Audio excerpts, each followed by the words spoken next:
Kahapon nga, August 20, ginanap dito sa barangay namin sa La Purisima ang Interzone Basketball Tournament. Bali, taon-taon naman ay meron ngang paliga dito sa barangay namin. At kada zone nga ang maglalaban-laban simulang zone 1 hanggang zone 6. At sa bawat zone nga ay may panlaban nga sila sa mini midget, junior at senior. Bali ng mga oras na yan ay nakaprepare na nga pala yung mga taga dito sa amin na sasama nga sa parade. At dahil nga nakuha ng news sa mini midget nga si Tita Aan, kaya sasama nga rin kami pag-parade. Bali, ang aking panganay nga ay kasali rin nga pala sa maglalaro ng basketball sa mini midget. At pagkatapos nga niyan ay pumunta na nga rin kami doon sa zone 6 kasi doon nga magsisimula ang parade nila. Pagdating nga namin dito ay sobrang dami na nga ng mga player na galing nga sa iba-ibang zone. Sabi nga nila ay alauna nga daw ng hapon magi-start ang parade, pero alas 3 na nga ng mga oras na yan ay hindi pa nga rin nagi-start. Dahil meron pa nga daw silang hinihintay bago nga daw makapagsimula itong parade. At nung dumating na nga yung hinihintay nila ay nagsimula na nga rin itong pag-parade nila.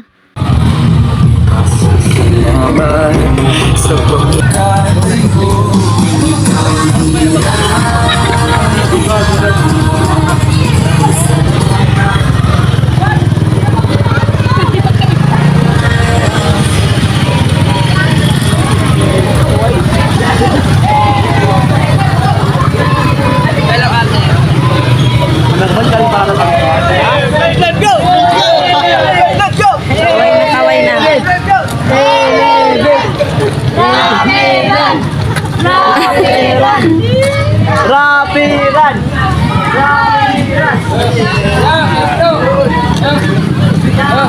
Kaway na, lagro! Naglikaw atong usad.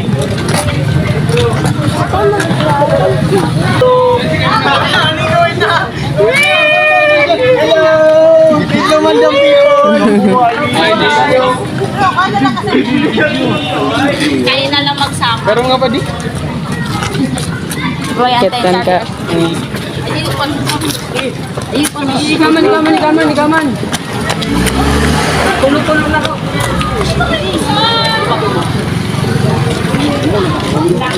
Kailan sa payo. Kapitan.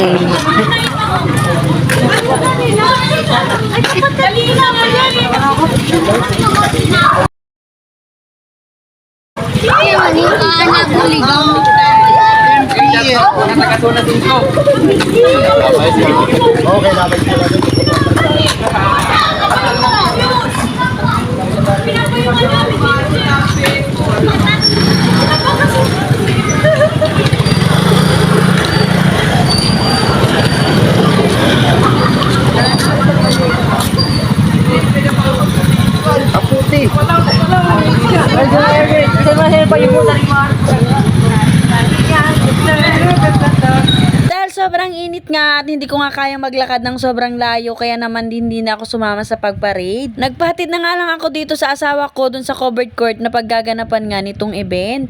At pagdating ko nga dito ay nandito na nga rin pala yung mga pinsan ng asawa ko, naghihintay na nga rin dun sa mga nagparade.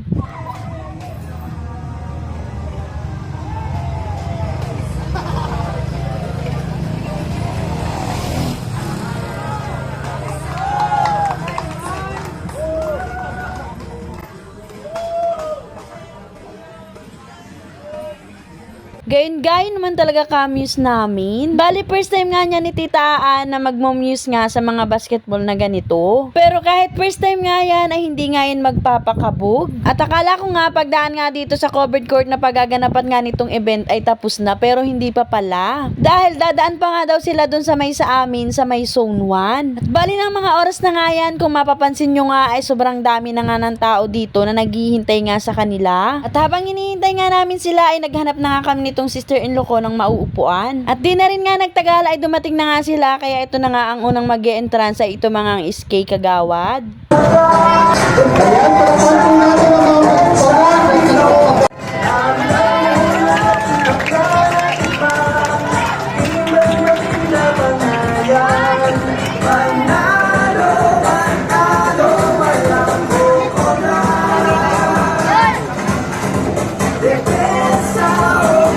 Once again, zone 1,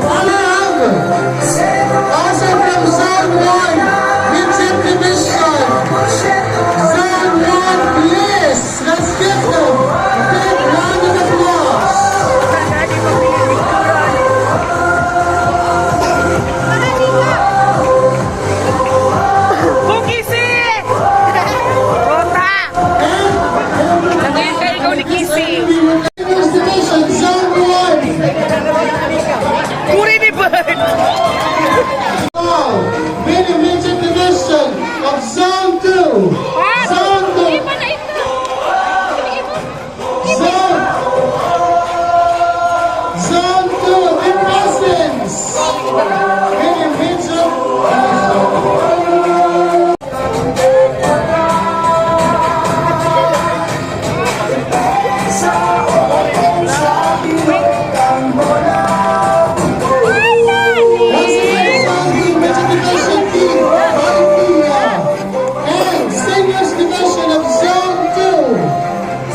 Deacon Amoy.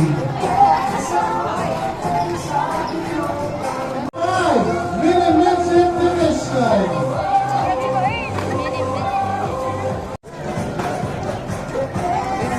And for Zone 5, Seniors Division.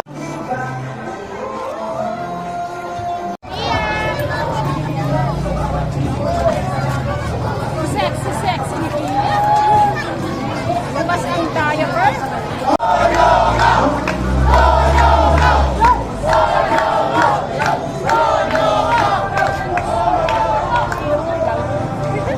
Zone 6 Fields and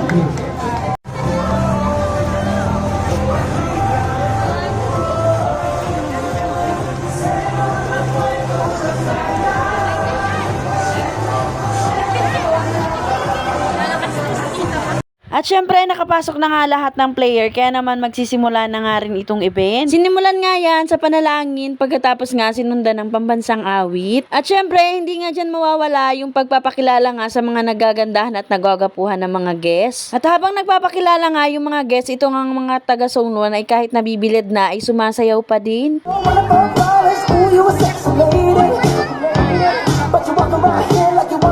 O, di ba kahit nga nabibilad na sila dyan ng mga oras na yan ay go pa nga rin at ang tataas pa nga ng mga energy. At sobrang dami nga din dito ng mga taga Zone 1 nga na nakasuporta nga sa mga player nila. At syempre hindi nga ito mawawala mga sister-in-law ko nga na supportive nga sa kanilang kapatid na si Tita Aan dahil kasali nga sa Muse. At hindi ko na nga pala isasama dito yung pagrampa nga na nagsisigandahan ng mga Muse kasi meron nga akong hiwalay na post noon. Hanapin nyo na nga lang doon sa mga na-upload ko at hanggang dito na nga lang muna po. Maraming salamat sa panunood.